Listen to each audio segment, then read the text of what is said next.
Y entramos en el tercer espacio de la tutoría, ¿no? Y es todo lo que tiene que ver con los padres.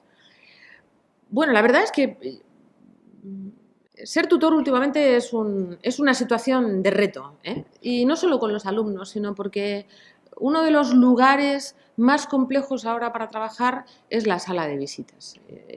Hemos sido formados, bueno, con una formación que ahí debería reinventarse también, pero hemos sido formados de una forma en la que no teníamos contemplada la pedagogía con adultos. Y cada vez más hemos tenido que ir haciéndola de forma muy seria. Y la hemos hecho pues como hemos podido, con una inversión muy grande a veces en formación, trabajando a partir del error, la mejora, cómo conseguir que realmente las entrevistas funcionen. Pero el sentimiento que tenemos a veces es que nos faltan herramientas y que a la vez este es uno de los escenarios de éxito más importantes, ¿eh? ¿Cuántas veces salimos de la sala de visita con la camiseta puesta de apadrina a un alumno, ¿no? Como si uno a veces en el encuentro con los padres entiende muy bien muchas situaciones, porque los padres viven situaciones complejas, pero también entiende muy bien en qué entorno el alumno está intentando desarrollar hábitos, modelos de respuesta y experiencias, pues que a veces son espacios que lo facilitan todo y otras veces pues pasan por épocas mucho más complejas. Así que es cierto que la sala de visitas es un espacio nuclear de éxito. Cuando conseguimos formar un buen equipo con los padres, quien gana siempre es el alumno, que es al final quien debe ganar. Mientras que cuando la sala de visitas se convierte en un escenario de lucha o de y tú más o de a quién le pertenece la pelota, el que se queda solo es justo el más frágil y el que no debe, que es el alumno. O sea que es un escenario complejo que no debería convertirse en escenario de lucha ni en espacio donde tiramos las responsabilidades, sino donde compartimos estrategias desde el deber, y subrayo lo desde el deber de la disensión. Es decir, viene muy bien que no pensemos igual, pero es necesario que en esa heterogeneidad seamos leales. Y la lealtad es una palabra que me parece muy importante. Entonces, en la relación con los padres hay dos ámbitos muy importantes. Uno es la entrevista con los padres y otro es el trabajo que hacemos con ellos en las reuniones con padres, ¿eh? Me voy a centrar primero, si os parece, en algunas cuestiones que a lo mejor os pueden ayudar y que podemos compartir para que la sala de visitas funcione mejor. Bueno, algunas ideas.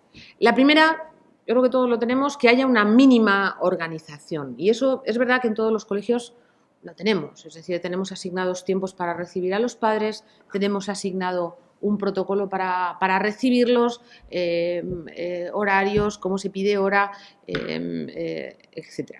Ahora bien, sin embargo, tenemos ahí en la parte de organización algunas fallas. Cito algunas. La primera, que a veces permitimos que se haga la tutoría en cualquier sitio. Es decir, hacemos tutoría a la salida de clase, hacemos tutoría en la puerta del colegio. Los que vivís en ciudades o pueblos más pequeños hacéis tutoría en el semáforo mientras esperéis a que se abra. Tenéis pavor a que la cola del supermercado en el Mercadona sea muy larga porque el padre os ha tocado al lado o detrás y hace tutoría hasta que conseguís pagar. Es decir, a veces hacemos tutoría en cualquier parte por amabilidad, por cercanía, pero enviamos el mensaje de que una cosa tan importante como es una entrevista en la que vamos a tener que diagnosticar una situación y comprometernos en estrategias comunes, se puede hacer de cualquier forma y en cualquier sitio. Yo creo que en eso todos los tutores del colegio tenemos que hacer un esfuerzo para enviar un mensaje común. La entrevista es lo suficientemente importante como para que no pueda improvisarse. Eso no quiere decir que no podamos ser corteses, pero para hablar de tu hijo nos vemos dentro de 3 días, nos vemos dentro de una semana, nos sentamos tranquilamente, yo he podido pensar a tu hijo con tranquilidad, he contrastado la visión y por lo tanto no te digo la primera impresión que tengo hoy nada más salir, porque además, por muy buenos que seamos como tutores y como personas, todos tendemos a hablar de lo último que nos ha pasado. Y entonces la información que les damos es una información incompleta. Además, eso abarata lo que hacemos. Es como si, antes he dicho la cola del supermercado, creo que he citado Mercadona, voy a tener que citar otro por si acaso, alguien de otros centros comerciales lo ve, pero es como si al médico le permitiéramos o le pidiéramos que nos auscultase mientras estamos esperando subir al autobús, ¿no? Eso no quiere decir que no se auscultase bien, pero no lo haría todo lo bien que lo puede hacer. Entonces, es importante no abaratar porque es importante preparar bien. Ahora, si no hay acuerdo entre todos los tutores del colegio, nos dividimos en dos grandes especies dentro del centro que nos dificultan mucho el trabajo. Y es que nos convertimos en tutores buenos o en tutores malos, en tutores muy cercanos o en tutores bordes. Y ahí ganamos aparentemente nosotros, pero quien sigue perdiendo son los niños que para nosotros deben ser el elemento central. Entonces, para preparar bien una entrevista, un tutor necesita como mínimo 3 días. Que haya 3 días entre el momento en el que nos la han pedido y el momento en el que la vamos a desarrollar. No hablo de aquellas en que hay problemas graves o puntuales que tienen que ser trabajados de forma inmediata. Así que en esa parte del protocolo, importantísimo. Segunda cuestión. Es muy importante el escenario donde se desarrolla la entrevista. Pensad un poco dónde soléis tener la entrevista con vuestros profesores, con vuestros padres, con los padres de vuestra tutoría. Yo supongo que tenéis una posibilidad que es el aula, otra posibilidad que son las salas de visita, que tienen dos grandes modalidades. Están las salas Cuéntame, un poco, que a muchas va todo el mobiliario del cole que no puede salir por un lado, termina en la sala de visitas. En esas salas Cuéntame a veces tendemos mucho a la estructura de sofá. Y el sofá, pues pensando un poco, si yo voy a la sala de visitas y me siento cómodamente, hay un punto que está muy bien de cercanía y de relajación, pero el mensaje se recibe de otra forma a cuando el espacio donde yo me reúno con los padres pues tiene una mesa de trabajo, donde es muy importante que ellos vean mis materiales de trabajo, es decir, mi cuaderno de bitácora de sus hijos, donde tengo las anotaciones, cuándo nos hemos visto, a qué conclusiones llegamos la última vez, cosas de las que hemos hablado y que, por lo tanto, eso da la imagen de que estamos haciendo un acompañamiento muy personalizado. Entonces, los espacios y las salas de visita con mesa generan más el sentimiento de equipo que trabaja y que va a trabajar a favor del alumno. Cuando lo hacemos en clase, como a veces vamos en los colegios tan pillados de tiempo, sí es importante haber tenido la oportunidad de que se haya aireado un poco la clase, de haber modificado alguna zona del mobiliario, pues haber cogido 4, como hacéis muchos de vosotros, que cogéis 4 mesas, las agrupáis, colocáis en el centro algo distinto y buscamos un modo de sentarnos que es el que va a generar el modelo de relación dentro de la entrevista. No es lo mismo sentarse yo en este lado y ellos allí, eso genera un modelo de relación que si nos sentamos de manera esquinada en este lado. Pues hay un punto más de cercanía, incluso de energía recíproca, que yo puedo estar más atento a ella. Entonces, toda la parte de escenario no la subestimemos. Me va a salir un poco el ramalazo de filóloga, pero los filólogos somos muy humildes porque al final, bueno, bastantes o algunos, porque al final del 100% de un mensaje, el 60, el 70% es no verbal. Y debemos cuidar especialmente todo lo que transmitimos en ese tramo que a veces nos pasa muy, muy desapercibido. Entonces, el protocolo, el escenario y la preparación, la tercera cosa. Una entrevista sale bien cuando yo tengo una información de calidad sobre el alumno.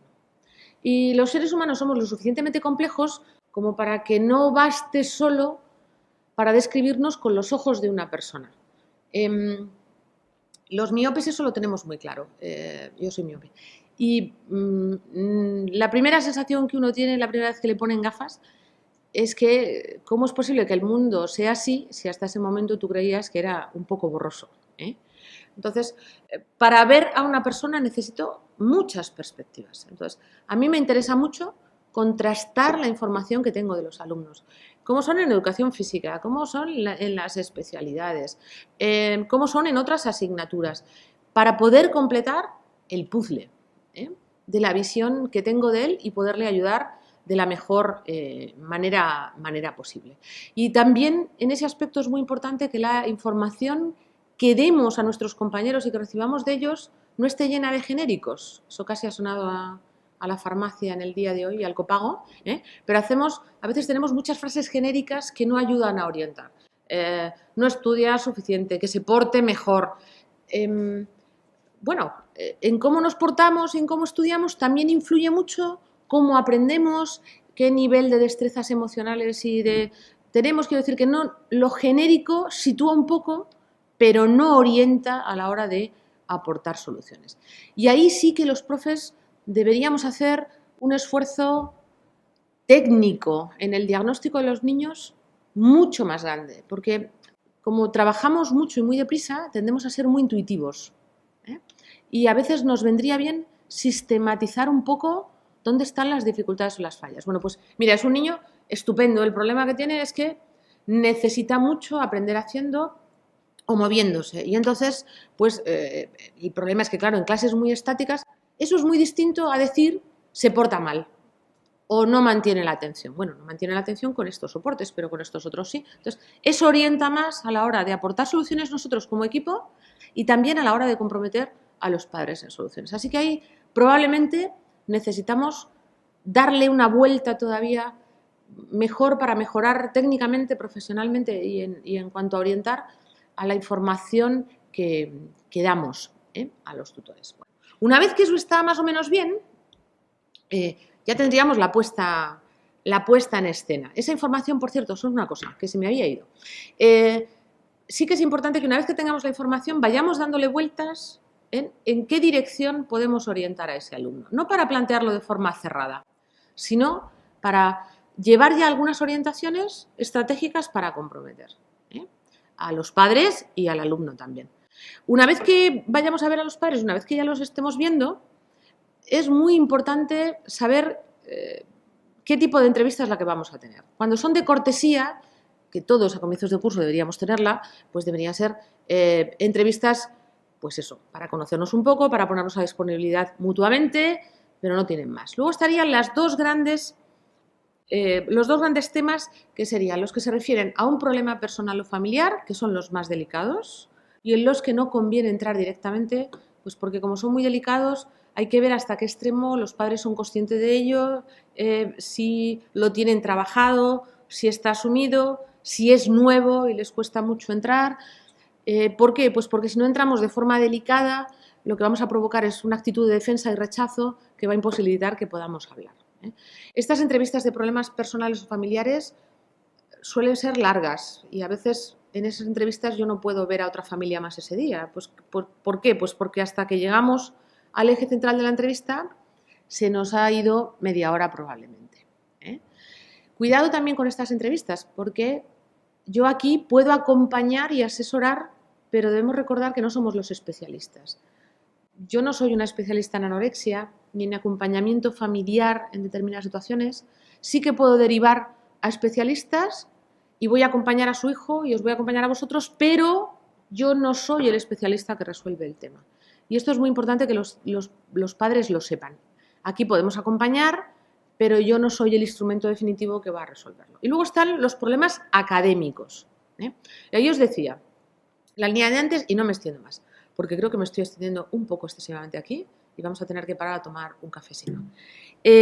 La cuestión es que en el aprendizaje seamos muy pedagógicos, pero también muy profesionales. Es decir, demostremos que somos profesionales del aprendizaje y que dominamos muy bien cómo enseñar a aprender. Y que entonces damos buenas pautas. No seamos como los médicos que no quieren curar, que lo resuelven todo con paracetamol. Entonces, damos paracetamoles para todo. Como dicen los niños, antes se reían mucho porque, bueno, en los botiquines de los colegios no podemos tener de todo, pero el Reflex era como la octava maravilla del mundo. Entonces, te dolía la cabeza y ellos volvían y decían, sí, me han dado Reflex. ¿Te duele el estómago? Me han dado Reflex. Cosa que no era verdad, pero daba juego como metáfora. No utilicemos amplio espectro, sino que demostremos que dominamos muchas más cosas. Y termino. La entrevista, si es de media hora, debería tener, si queréis, entre 10 y 15 minutos como mucho, para situarnos y analizar, pero los 15 minutos restantes deben estar ocupados en lo más importante. ¿Y qué es lo más importante? Concretar estrategias de acción que compartamos padres y escuela. Cuando formamos un equipo, somos lo mejor que le puede pasar a un niño. En estrategias con los padres no dispersemos la atención. Ningún adulto, por muy inteligente que sea, excepto Einstein, es capaz de manejar más de 4 estrategias de acción, dada la vida salvaje que llevamos. Nunca propongáis a los padres más de 1 o 2, incluso seamos humildes, una solo. Lo que sí importa es que sepan que esa estrategia la van a utilizar ellos en casa y que nosotros también la vamos a desarrollar en el colegio. Y cerrar la entrevista dejándola muy clara, es decir, que sea una estrategia clara, concreta y evaluable, y que cerramos ya la entrevista siguiente que vamos a tener, en un mes y medio, vamos a valorar qué tal nos ha ido en el cole y en casa con ella. Si no hay seguimiento, no hay sensación de que lo que hemos propuesto es importante.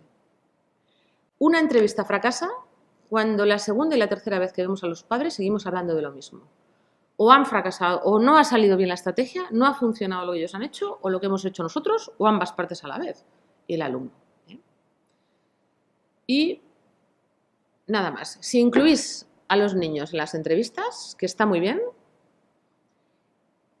los hemos traído habiendo tenido claro antes nosotros que el primer objetivo de que nos vean juntos es que descubran que formamos un equipo, que hemos hecho un complot neuronal de adultos para que ellos sean unos tipos estupendos. No lleguemos nunca a una entrevista donde están los alumnos en la que vean que estamos o contigo o contra mí o que estamos en desacuerdo. Eso no quiere decir que pensemos igual, pero sí que vean que somos compañeros leales de trabajo. Al fin y al cabo, la educación es lo suficientemente complejo como para que necesitemos que haga falta un equipo. De las malas entrevistas al año se aprende mucho. Cuando los equipos de tutores cogen las 3 entrevistas más difíciles que han tenido en un año y las trabajan, hacemos muchísimo mejor las entrevistas del año siguiente.